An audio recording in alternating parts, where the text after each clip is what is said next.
अस्सलाम वालेकुम। आज की इस वीडियो में हम देखेंगे कि TH1 और TH2 का अगर बैलेंस ना हो तो उससे कौन सी डिजीज़ हो सकती हैं। तो सबसे पहले हमारे पास है leprosy. Leprosy caused by bacteria called mycobacterium leprae और shows how this balance affects disease outcomes. ठीक है, इसके अंदर बताया गया है मतलब ये एक डिज़ीज़ है जो कि माइकोबैक्टीरियम लेप्रे के ज़रिए होती है और ये इम्बैलेंस की वजह से होती है। ठीक है, अब ये जो लेप्रोसी है ये इसकी दो मेन फॉर्म्स है हमारे पास। एक है ट्यूबरक्लोइड लेप्रोसी और दूसरी है हमारे पास लेप्रोमेटस लेप्रोसी। ठीक है, पहले हमारे पास जो ट्यूबरक्लोइड है वो है TH1 डोमिनेंट उसके अंदर होता है। अब इसका बताया गया है in this form TH1 immune response is strong. ठीक है, TH1 का इम्यून रिस्पॉन्स स्ट्रॉन्ग हो गया, TH1 ज़्यादा है TH2 की निस्बत, मतलब कि बैलेंस नहीं है, TH1 ज़्यादा है, इम्यून रिस्पॉन्स इसका स्ट्रॉन्ग है। TH1 sales produce chemicals. अब हमने पहले भी देखा TH1 जो है हमारे पास वो IL-2 और इंटरफेरोन गैमा और ट्यूमर नेक्रोसिस फैक्टर अल्फ़ा ये इनको प्रोड्यूस करता है। तो अब ये केमिकल प्रोड्यूस हो के क्या करते हैं, which activate cell mediated immune response. ठीक है, सेल मीडिएटेड इम्यून रिस्पॉन्स को एक्टिवेट कर देते हैं। This response has to destroy most of the bacteria by forming granules. ठीक है, अब इससे क्या होता है कि मोस्ट ऑफ द बैक्टीरिया जो उनसे हैं वो मर जाते हैं। TH1 के अंदर जो है ट्यूबरक्लोइड लेप्रोसी जो है। उसके बाद है लेप्रोमेटस लेप्रोसी TH2 डोमिनेंट। इसके अंदर क्या होता है, in this form the TH2 immune response is stronger. ठीक है, TH2 का इम्यून रिस्पॉन्स स्ट्रॉन्गर होगा। मेन डिफरेंस यही है कि उसमें TH1 है, इसमें TH2 डोमिनेंट है। TH2 cells produce cytokines like IL-4, IL-5 and IL-10 which reduce the effectiveness of cell mediated response. TH1 क्या कर रहा था, सेल मीडिएटेड रिस्पॉन्स प्रोड्यूस कर रहा था। अब ये TH2 क्या करेगा, effectiveness of cell mediated response जो है उसको कम कर देगा। ठीक है, मतलब कि जो हमारे पास IL-2 या फिर IFN गैमा TNF अल्फ़ा ये जो एक्टिविटी मतलब एक्टिवेट कर रहे थे जिन टी सेल्स को, तो उनकी इफ़ेक्टिवनेस को ये कम कर देगा। As a result bacteria spread widely in the body causing severe tissue and nerve damage. उसमें क्या हुआ था, बैक्टीरिया डिस्ट्रॉय हो रहे थे, सेल मीडिएटेड रिस्पॉन्स हो रहा था, इम्यून रिस्पॉन्स, जिससे मोस्ट ऑफ द बैक्टीरिया मतलब कि मर रहे थे, बैक्टीरिया डेड हो रहे थे। अब इसके अंदर क्या है कि उसका रिस्पॉन्स कम हो गया तो बैक्टीरिया स्प्रेड हो जाएंगे बॉडी में और टिश्यू डैमेज या नर्व डैमेज करेंगे। This form of leprosy progresses faster and more severe. ये ज़्यादा ख़तरनाक है और ये बहुत जल्दी बॉडी में फैलती है। अब यहाँ पे भी यही हमारे पास क्या गया, माइकोबैक्टीरियम है, एक जो सा ट्यूबरक्लोइड है, दूसरा ये है लेप्रोमेटस। ठीक है, आप इसको यहाँ से देख लेंगे। अब इसके अंदर देख लेते हैं, इसमें है कि बैक्टीरिया फॉर्म ग्रेनुलर मास। ठीक है, cover of sheet this cause the activation of cell mediated immune response और नो प्रोग्रेशन ऑफ डिजीज। इसका वही मेन आपने याद रखना है जो मैंने ऊपर आपको बता दिया है। ठीक है कि इनके अंदर क्या है। अब है both have different immune profile activation, दोनों के अंदर ठीक है इम्यून प्रोफाइल एक्टिवेशन डिफरेंट है क्योंकि उसके अंदर IL-2 है हमारे पास और TNF अल्फ़ा है, जबकि इसके अंदर IL-5 IL-10 है, तो इनकी इम्यून प्रोफाइल जो एक्टिवेशन की वो डिफरेंट है। अब ये हमारे पास डायग्राम है, ये डायग्राम TH1 और TH2 के रिकॉर्डिंग ही है।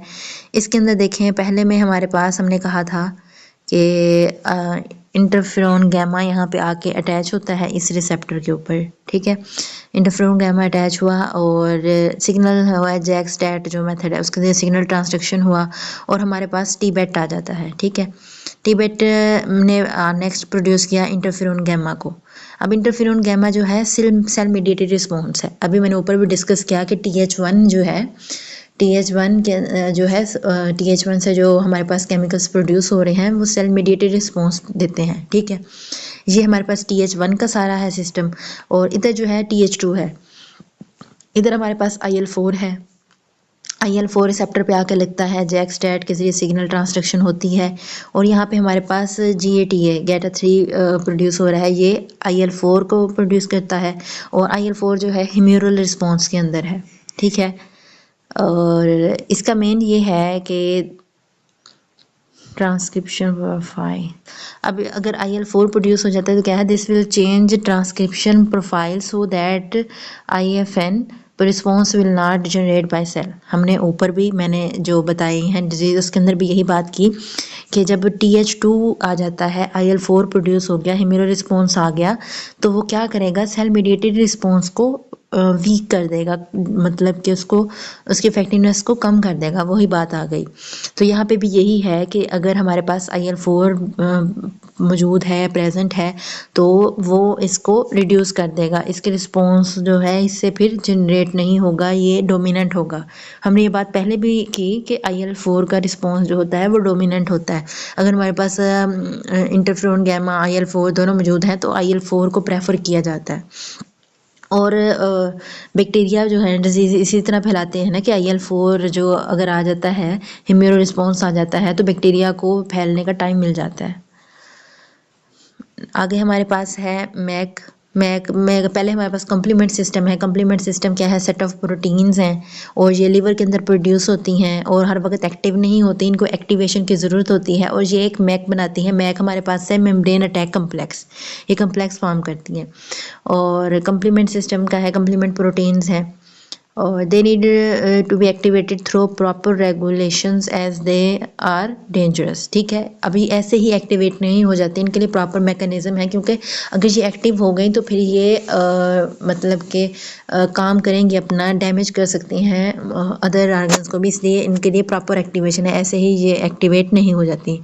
Gate activity through cascade of reaction, cleavage होती है, प्रोटीलेटिक क्लीवेज, और कैस्केड ऑफ रिएक्शन होता है, मतलब चेन रिएक्शन होता है, फिर जाकर इनकी एक्टिवेशन होती है। हमारे पास जो कम्प्लीमेंट प्रोटीन्स हैं उनकी बात की जा रही है। फिर बात की गई है इनेट एंड अडाप्टिव की। इनेट में हमारे पास इनेट इम्यूनिटी जो है हमारे पास, हमने कहा कि ये होती है मतलब कि फ्रंट लाइन आप कह सकते हैं, या फर्स्ट इम्यून सिस्टम का इम्यून रिस्पॉन्स होता है।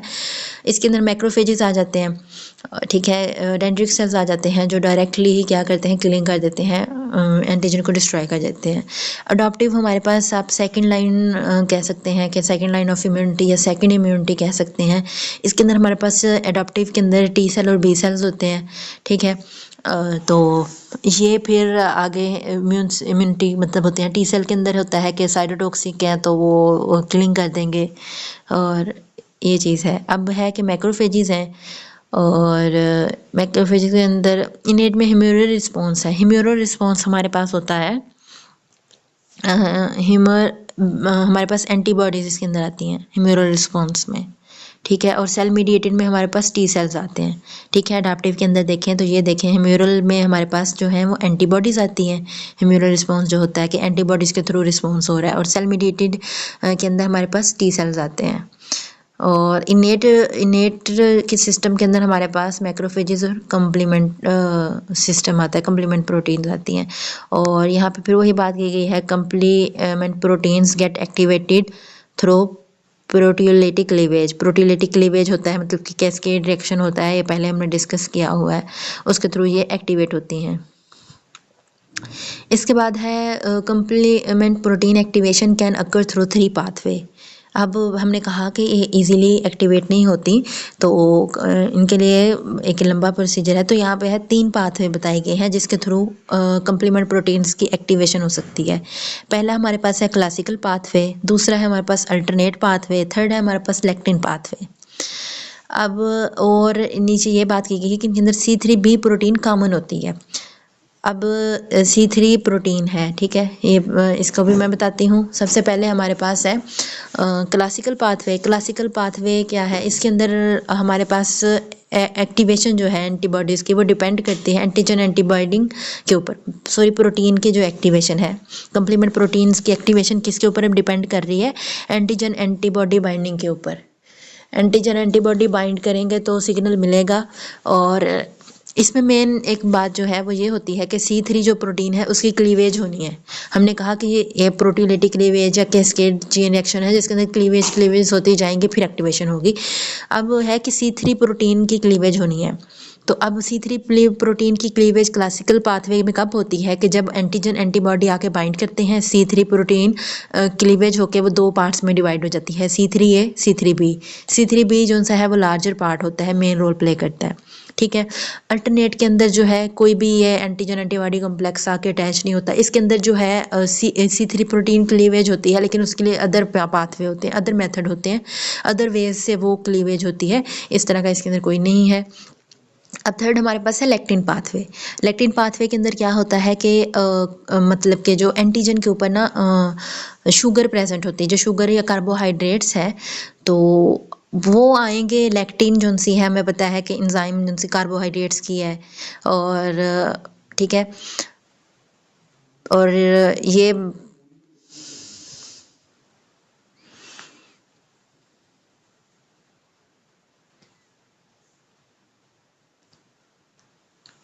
ये हमारे पास मैनोज बाइंडिंग क्लासिकल प्रोटीन है। ओके, हो गया।